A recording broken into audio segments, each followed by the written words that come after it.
Hola, ¿cómo están amigos? Yo soy Claudia. Espero que se encuentren muy bien donde quiera que estén. Sean bienvenidos al canal de casos criminales y misteriosos. Hoy les informaré del caso del espeleólogo John Edward Jones, un caso real del 2019. Un espeleólogo es una persona que se dedica a explorar y a estudiar cuevas. Analizan su morfología, su flora y fauna. Se sabe que a veces pueden llegar a navegar por los espacios más pequeños durante sus exploraciones. Uno de esos espeleólogos fue John Edward Jones, quien decidió explorar la cueva Nudie Buddy en Utah. Sin embargo, las cosas no salieron tan bien como esperaba y finalmente encontró un trágico final en la misma cueva. Cuando John y su hermano Josh eran niños, su padre los llevaba con frecuencia a expediciones de espeleología en Utah, y se criaron estudiando las profundidades subterráneas con amor por su oscura belleza. A los 26 años, John estaba en la plenitud de su vida. Estaba casado, tenía una hija de 1 año y asistía a la escuela de medicina en Virginia. Había regresado a su hogar en Utah con su esposa Emily y su hija de 13 meses para pasar unas relajantes vacaciones con su familia de Acción de Gracias y para compartir la buena noticia de que esperaba otro bebé que en ese momento nacería en el mes de junio. Además, no era un espeleólogo aficionado, ya que tiempo atrás había realizado muchas de esas exploraciones. Cuando era más joven, exploró esas cuevas con su padre y su hermano. Pasaron unos años desde que John no participó en ninguna expedición de espeleología y eran sus relajantes vacaciones con su familia. Por lo tanto, decidió ir a su primera expedición a la cueva de Nudie Buddy para experimentar otro nuevo nivel de aventura en su vida. Esta fue una cueva hidrotermal ubicada al suroeste del lago Utah y a 55 millas de la ciudad de Salt Lake. En ese momento, John pesaba alrededor de 90 kilogramos. Aunque era más alto que la mayoría de los exploradores, era delgado y aparentemente tenía la estatura perfecta para la espeleología.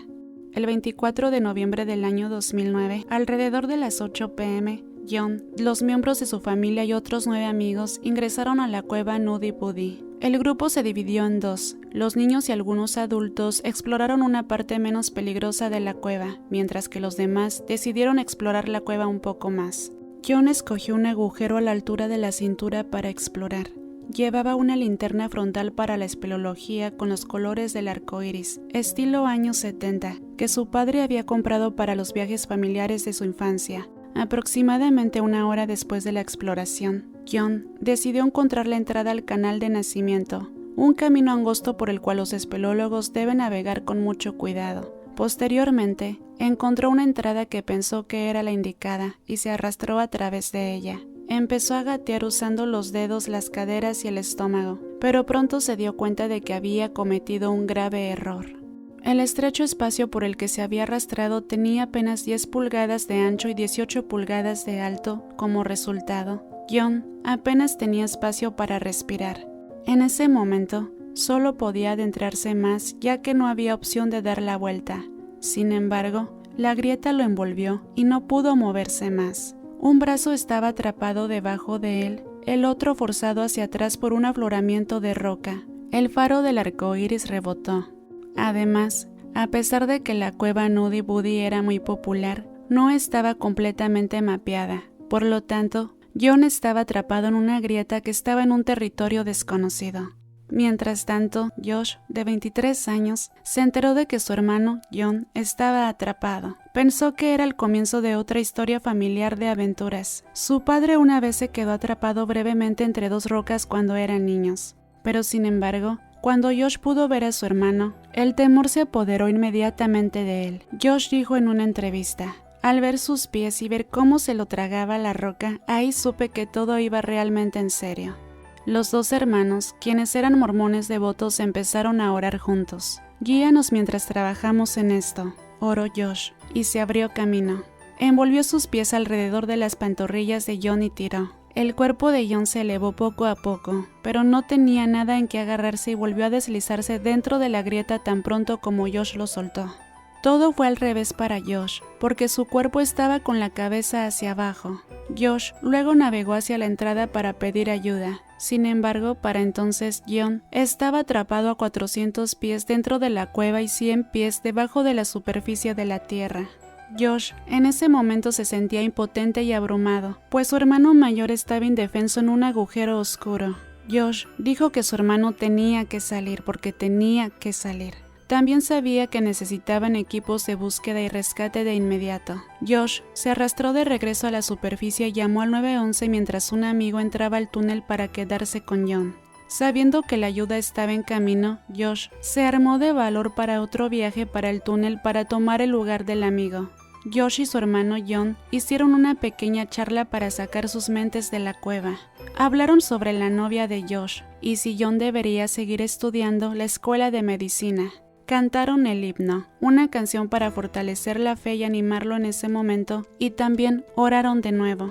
Lo siento mucho, Padre Santo, solo sácame de aquí. Guárdame para mi esposa e hijos, dijo John. Después de casi una hora, Josh escuchó que los rescatistas estaban en la entrada de la cueva y fue a buscarlos. No quería dejarlo, dijo. Su vida estaba en esa cueva, en esa pequeña grieta. John le dijo a su hermano que estaba bien, que se fuera. Ve a buscar a los rescatistas, hermano, dijo John. El cuerpo humano está diseñado para caminar erguido y el corazón trabaja con la fuerza de la gravedad, no contra ella. Cuando los rescatistas le dijeron al médico traumatólogo Doc Murdoch que John estaba casi boca abajo, supo que el hombre atrapado no tenía mucho tiempo. Al estar boca abajo, tu cuerpo tiene que bombear la sangre fuera del cerebro todo el tiempo, dijo el doctor. Tu cuerpo no está configurado para hacer eso, entonces todo el sistema comienza a fallar. El Dr. Doc se dirigió a la escena, sabiendo que la sangre y los fluidos se acumularían en el cerebro y los pulmones de John. Su circulación se estaría desacelerando, los capilares se filtrarían, las toxinas se acumularían en su sangre. Entonces surgía de inmediato que los rescatistas sacaran a John lo antes posible. Hay pocos estudios sobre los efectos a largo plazo de estar boca abajo, pero el Dr. Doc pensó que a John le quedaban entre 8 y 10 horas de vida. Susie, una espeleóloga que se encontraba ayudando a John en el momento del rescate, sabía lo que era estar sola en la oscuridad dentro de la cueva Nuddy Puddy. Se había quedado atascada una vez, cuando se hizo un ovillo para darse la vuelta y se encontró incapaz de mover las piernas. No podía huir a su grupo. Empezó a entrar en pánico. Luego se dijo a sí misma que debía respirar. Milímetro a milímetro, empujó sus piernas detrás de ella hasta que estuvo libre. Pero esos momentos difíciles fueron la razón por la que se convirtió en espeleóloga. Dentro del túnel, Susie intentó todo lo que se le ocurrió para liberar a John. Ayudó a pasar una cuerda de John al resto del equipo en un pozo abierto en la entrada del túnel. El equipo tiró, pero no tenía suficiente fuerza para mover a John. La fricción de la cuerda contra la piedra era demasiado fuerte. Susie lo ayudó a cambiar de posición, pero no pudo levantarlo. Estiró una botella de agua hasta su brazo derecho, el que fue forzado hacia atrás, para que pudiera inclinar la botella hacia adelante. El agua fluyó por su brazo, y Susie esperaba que algo de ella pudiera llegar a su boca. Le cortó los pantalones para intentar liberarlo unos centímetros. Ella bromeó diciendo a John que tendría una historia que contarle a su esposa, y le preguntó si le gustaría comer panqueques cuando lo sacaran. Cuando se quedó sin cosas que decir, comenzó a tararear una canción llamada En lo alto de la cima de la montaña.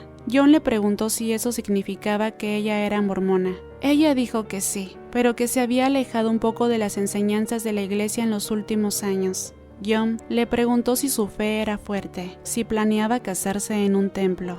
Mientras tanto, la fe de John lo conectaría con muchos de los rescatadores que se arrastraron en la oscuridad para alcanzarlo. Pero mientras hablaba, su voz se volvió más nasal y su respiración dificultosa. El tiempo pasaba extrañadamente bajo tierra, y Susie solo tenía una vaga noción de su paso. Solo su linterna frontal iluminaba la oscuridad absoluta de la cueva. Los únicos sonidos eran los que hacían los rescatistas. Después de unas 2 horas, Susie había intentado todo lo que sabía, y se arrastró para descansar mientras otro rescatista ocupaba su lugar. Mientras tanto, el equipo trabajó para resolver el problema de la fricción, instalando un sistema de poleas anclado a las paredes del túnel. A medida que pasaban las horas, llegaron rescatistas de todo Utah. La oficina del sheriff del condado de Utah instaló un centro de comando, y los líderes de rescate analizaron una idea tras otra. Los rescatistas pidieron 6 galones de aceite vegetal para ayudar a sacar a John, pero rápidamente determinaron que no funcionaría. Al mismo tiempo, mientras estaban tratando de rescatar a John, su esposa pasó toda la noche esperando junto al teléfono la noticia de cuándo John estaría libre. Emily, la esposa de John, siempre había sabido que su esposo era persistente y paciente. Ella sabía que amaba a John cuando tenía 20 años y era una estudiante de la universidad. Emily quería servir en una misión de la iglesia y había sido llamada a Madagascar. John decidió proponerle matrimonio de todos modos. Llenó un área en la parte superior del edificio del Memorial Joseph Smith en el centro de Salt Lake City con pétalos de rosa y ahuyentó a todos los demás visitantes. Luego tocó la guitarra y le cantó una canción que él había escrito. Emily tomó el anillo y luego se lo devolvió. Esperó 2 meses hasta que ella estuvo segura. Se casaron y cuando ella quedó embarazada, fue idea de John asistir a la escuela de medicina en la Universidad de Virginia para poder estar cerca de su familia. Mientras tanto, cuando llegó la mañana del 25 de noviembre del 2009, Emily no podía esperar más. Tomó a su hija Lizzie y condujo hasta la cueva con los padres de John. Allí se encontró con un rescate de más de 100 personas hablando, planificando y esperando entre ambulancias, camiones de bomberos y camionetas de la policía. Emily dijo, sabía que no podía hacer nada para ayudar, pero realmente quería darle un abrazo cuando saliera. Me lo imaginé realmente cansado y asustado. Hudson, un hombre alto, de hombros anchos, de unos 50 años, con cabello rapado y un bigote erizado, se presentó como uno de los comandantes en la escena y dijo entre lágrimas, «Sacaremos a John, lo sacaremos por usted». Pero el teniente Hudson sabía lo que podía hacer la cueva. Hudson estuvo allí hace 6 años, cuando un chico de 16 años quedó atrapado en el mismo túnel que atrapó a John. Los rescatistas tardaron 14 horas en liberarlo, y el adolescente pasó 3 días en un hospital después. De vuelta en la cueva, cada nueva polea ayudó a John a salir poco a poco de su oscura prisión. El equipo tiraron de nuevo, pero los pies de John golpearon el techo bajo del túnel. Con su corazón luchando por bombear sangre a sus piernas, el contacto lo hizo gritar de dolor. Los rescatistas se dieron cuenta de algo horrible. El ángulo del túnel significaba que no podía doblar el cuerpo de John hacia atrás sin romperle las piernas. En su estado debilitado, el shock podría dejarlo sin vida. Las levas que sujetaban las poleas se resbalaban de sus lugares inciertos. Más tarde, llegó otro rescatista llamado Ryan Shores, quien suele sentirse como en casa bajo tierra. Él también era espeleólogo. Desde que Ryan tenía 4 años, ha pasado la mayor parte de su tiempo libre explorando cuevas. Pero cuando llegó a la estrecha grieta que atrapaba a John Jones, de 25 años, en la cueva Nuddy Buddy del condado de Utah, tuvo que contener las lágrimas. La geometría simple parecía imposible. La grieta estaba al final de un túnel estrecho, y los rescatistas se habían dado cuenta horas antes de que extraer el cuerpo de John probablemente le rompería las piernas. John había estado atrapado casi boca abajo durante 12 horas, con líquidos acumulándose peligrosamente en su cabeza y pulmones. El impacto de la lesión podría dejarlo sin vida. Ryan se armó de valor. A pesar de lo aterrador y deprimente que sentía que era la situación de John, tenía un trabajo que hacer. Poco después de su llegada, los equipos de rescate obtuvieron un juego de cinceles neumáticos y taladros de alta resistencia que usarían para reconstruir un sistema de poleas diseñado para sacar a John de la fisura. Ryan se quedaría con John durante el esfuerzo de reconstrucción. Cuando el nuevo sistema perforado en la roca estuviera terminado, el equipo avanzaría poco a poco hacia John. Luego, Ryan intentaría mover a John del lugar estrecho donde se encontraba atascado, moviéndolo al lado ligeramente más ancho de la fisura. A continuación, los rescatistas tiraron tan fuerte como pudieron. Tenían medicamentos listos para dárselos a John por vía intravenosa inmediatamente después de que lo liberaran. John estaba empezando a perder el contacto con la realidad en la oscuridad. «Ayúdame a salir, no quiero estar de cabeza», le dijo John a Ryan cuando llegó. «Sigue luchando», le respondió a John. Cuando Ryan alcanzó a John, aflojó los nudos que los rescatistas le habían atado antes en las piernas. Le llevó una bolsa de agua llena de Gatorade y le tendió el tubo adjunto a John para que pudiera beber. Frotó la pierna de John para recordarle que no estaba solo en el hoyo. John, un mormón devoto, se había conectado con varios de los voluntarios que habían tratado de liberarlo a través de una fe compartida. John y Ryan hablaron sobre sus misiones para la Iglesia de Dios en los últimos días y hablaron español juntos. Ryan había servido en una misión de habla hispana en Texas, mientras tanto, John en Ecuador. Lo siento, estoy tan pesado, dijo John. Sería mucho más fácil para ustedes sacarme de aquí si no comiera tanto. Pero Ryan sonrió y dijo: bueno, cuando te saquemos de aquí seré tu compañero de entrenamiento. John osciló entre una conversación tranquila y coherente y agitó las piernas sin poder hacer nada por el pánico.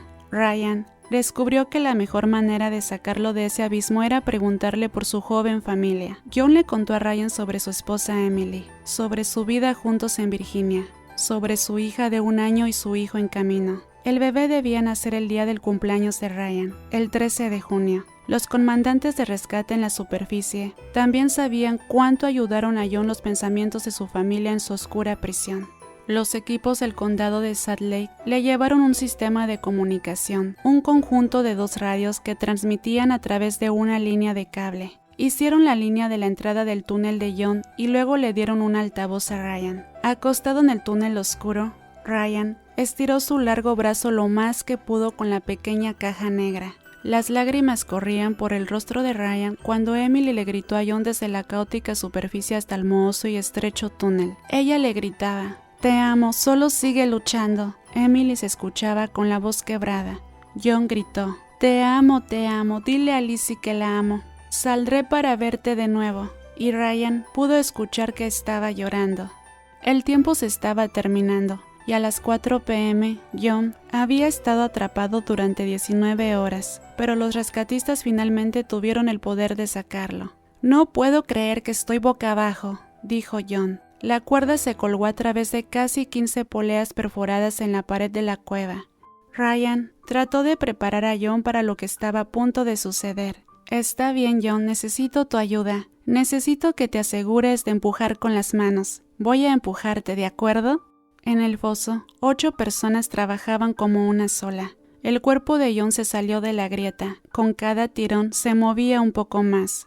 Entonces, sus pies tocaron el techo bajo y le gritó a los equipos que lo bajaran, que lo dejaran descansar. Cuando levantaron a John por tercera vez, Ryan metió la cabeza por la rendija de la cueva para que John lo viera por primera vez después de horas. «John, mírame», dijo Ryan. «¿Cómo estás?» Su cara estaba embarrada y sus ojos estaban rojos por el llanto, y sus ojos eran de un marrón brillante y vibrante. Se veía bien. «Apesta. Estoy al revés. No puedo creer que esté boca abajo», dijo, pero sonrió. «No soporto el dolor de mis piernas», dijo John.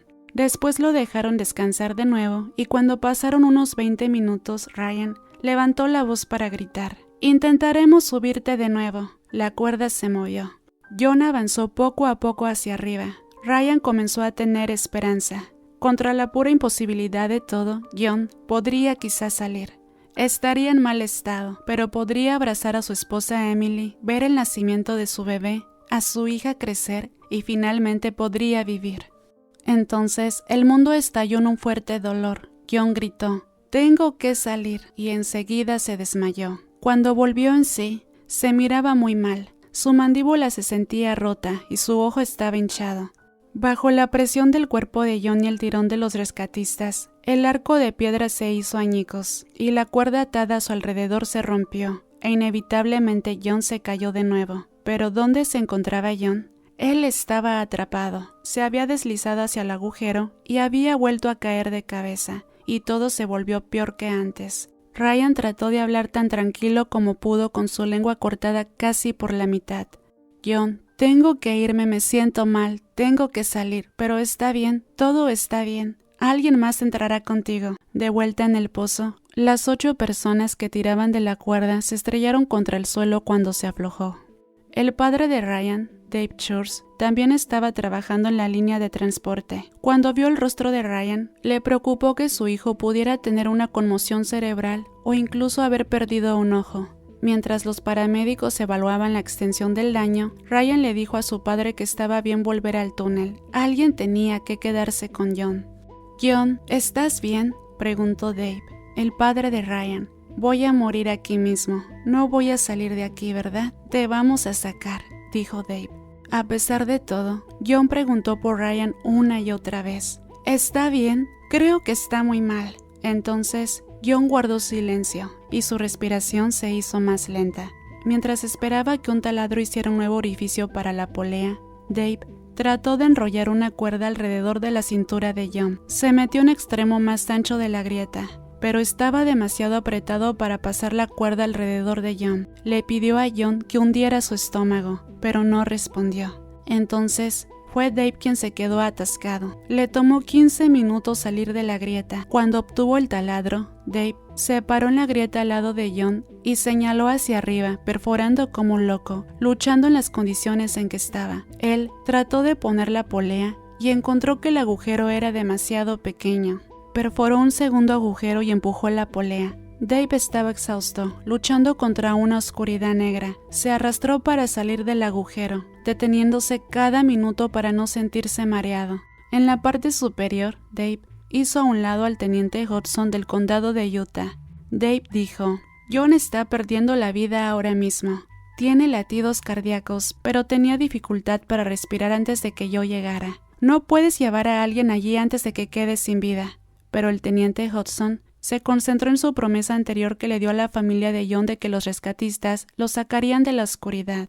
Dave estaba agotado. En cambio, Brandon con Wallis, otro miembro de rescate de Utah que acababa de llegar a la cueva, se arrastró hacia el túnel para ocupar su lugar. Llevó un sistema de comunicación de radio de nuevo para que Emily pudiera hablar con John. La familia acababa de orar junta y Emily tenía una nueva esperanza. Sin embargo, en la cueva, John no respondió. Desafortunadamente él ya estaba inconsciente. Nunca se despertó. A las 11:56 p.m. del 25 de noviembre, un paramédico se metió en la cueva y declaró muerto a John. Emily no podía entender cómo podían saber que John estaba ya sin vida. No habían encontrado el pulso en sus piernas durante horas. Estaba aterrorizada de irse. ¿Qué pasa si sigue con vida? ¿Y si todos nos vamos y él se despierta y no hay nadie?, preguntó Emily con la voz quebrada. Pero John no se había movido, hablado o respirado durante horas. Brandon, el último rescatista que intentó ayudar a John en el último intento, dijo que había oído morir a John. Emily se obligó a sí misma a subirse al carro con la familia de John y dejar atrás a su esposo. Un hombre de voz suave, el teniente Hudson, dice que por lo general no hace una promesa que no pueda cumplir. El 26 de noviembre, tuvo que romper su promesa nuevamente. Levantó el teléfono para decirle a la familia que sus equipos no podrían sacar el cuerpo de John de la cueva. Hacer esa llamada telefónica en la mañana del Día de Acción de Gracias a una familia que tiene la esperanza de que traerán a su hijo y obtendrán un cierre, no fue una llamada telefónica fácil de hacer, dijo el teniente entre voz quebrada. Al principio, la familia de John reaccionó confundida. ¿Qué querían decir con que no podían sacar su cuerpo? Pero sacar a John después de su muerte sería aún más difícil que cuando estaba vivo. Ahora, él no podía ayudarlos, no podía empujarse hacia arriba, no podía girar, ya no podía hacer nada. Así que estuvieron de acuerdo. No podían poner a los rescatistas en más peligro. La cueva sería su lugar de descanso final. Sellaron la cueva con concreto en su entrada principal, tanto para darle paz a la familia como para evitar otra lesión. Emily no tendría ningún cementerio al que llevar a sus hijos, pero la cueva se convertiría en un lugar especial para su familia. John ama el aire libre, ama a Utah, le encantan los espacios abiertos, dijo Emily. Es tan apropiado que ahora sea su lugar. Ryan fue uno de las 2 docenas de rescatistas que asistieron al funeral de John. Se acercó a Emily. En las largas horas que habían pasado bajo tierra, John habló sobre el bebé que crecía dentro de ella, cómo planeaba estar allí para el nacimiento del niño. Ryan dijo que sabía que John todavía estaría con ella.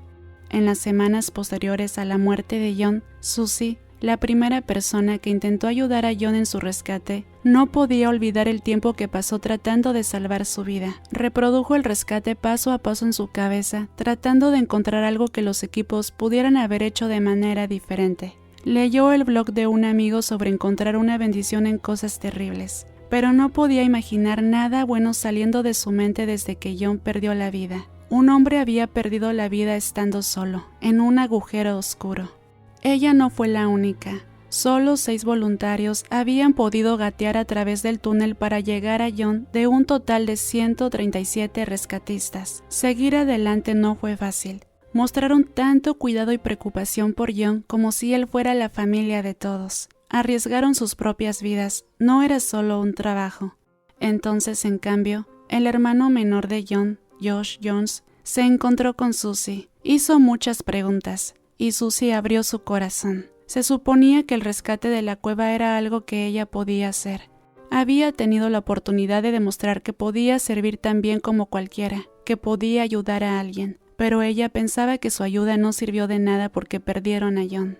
Juntos superaron su dolor y construyeron una amistad sanadora. Ahora Susie y Josh tienen una bonita relación. Se enamoraron y se hicieron pareja. ¿Quién pensaría que la primera persona que habló con John en su rescate se enamoraría de su hermano? Juntos vivieron uno de los acontecimientos más importantes de su vida y lograron conectarse de una manera única. Para Emily, la paz que encontró después de decir la oración final con la familia de John nunca la abandonó. Finalmente, Emily dijo estas palabras: «Sé que su amor sigue cerca del mío. Sé que él está conmigo. Lo sé muy bien. Sé que todavía nos está cuidando, que nuestra familia sigue siendo una familia». Emily regresó a su hogar en Virginia. Ahora vive con sus padres y está solicitando ingreso a escuelas de posgrado. El 15 de junio nació su bebé, y adivinen qué, ella lo llamó John. Y hasta aquí el caso, amigos, un caso muy largo, muy interesante, que no les voy a mentir, la verdad es que cada momento en la investigación de este caso la estuve viviendo con emociones. Y también hay una película que se llama The Last Descent, en inglés, que se llama El último descenso, en español, traducida al español. Entonces no sé si esta película la puedan encontrar en México o si tenga subtítulos en inglés, digo en español, pero lo que sí sé es que la película está en YouTube y así se llama, The Last Descent. Aquí les voy a tratar de poner una foto para que ustedes, por si la quieren ver, pues vayan y la busquen, porque la verdad este es un caso que pasó en el 2009. Entonces la película la vi publicada en YouTube en el 2020. Y yo la quiero ver. De hecho, creo que está gratis, porque no sé si ustedes se darán cuenta que en la sección de películas de YouTube tiene una selección gratis y otra selección pues donde uno compra las películas. Entonces creo que esta película la llegué a ver gratis, si no me equivoco. Vayan y véanla. Entonces díganme en comentarios qué piensan de esta historia. Quiero saber qué piensan acerca de este caso. ¿Les gustaría que les esté trayendo más casos similares a estos? ¿Se les hacen interesantes? Porque informativos, pues sí están informativos, pero yo quiero saber si a ustedes les gustan este tipo de casos. Porque en el canal tengo otro caso de la familia que murió en una caminata de senderismo. También se hizo algo popular. Esa fue una muerte misteriosa y también se resolvió. Ya se resolvió ese caso, de hecho tengo que actualizarlo porque ese es otro caso que ya se resolvió y yo les dije que les iba a comentar qué había pasado con ese caso. Y lo que pasó es que encontraron mensajes en el celular de Gerrish, el esposo de la mujer. Encontraron mensajes que realmente él estaba pidiendo ayuda. Ayúdame, decía, que estaban sin agua y de verdad pues se llegó a saber que de verdad murieron pues en una caminata de senderismo a base del calor. Ya les estoy hablando, no sé si han visto el caso. Como quiera, si lo gustan ver, pues se los voy a dejar en comentarios. Entonces, ustedes díganme qué piensan de este caso. A mí lo que más me dejó pensando, pues es que dejó a su familia y que la verdad, él tenía muchas ganas de sobrevivir. Porque si ustedes se fijan, todas las horas que duró en esa posición es impresionante. Y luchaba de verdad tanto por su vida. Quería vivir tanto para volver a ver a su esposa y a su hijo, a su bebé que venía en camino y a su hija Lizzie. Entonces, y al final, pues ya su destino yo creo que ya estaba planeado. Entonces que John nos deje esa enseñanza. Si hoy no has abrazado a tus seres queridos, ve y abrázalos, bésalos, diles cuánto los amas. Si yo sé que estás muy ocupado todo el día o a lo mejor no has tenido la oportunidad de hacerlo o estás enojado con alguien, no lo sé, este es el momento de dejar todo atrás, de perdonar, de abrazar, de amar, porque uno nunca sabe, así como el destino de John, él que más hubiera querido, por lo menos, ver a su hijita por última vez. ¿Qué más hubiera querido él? Pero bueno, él no lo sabía. Y pues hasta aquí el caso, amigos. Espero que les haya sido informativo de su parte. Yo soy Claudia. Muchas gracias si llegases hasta aquí. Nos vemos en el siguiente video. Que estés muy bien. Cuídate mucho. Bye bye.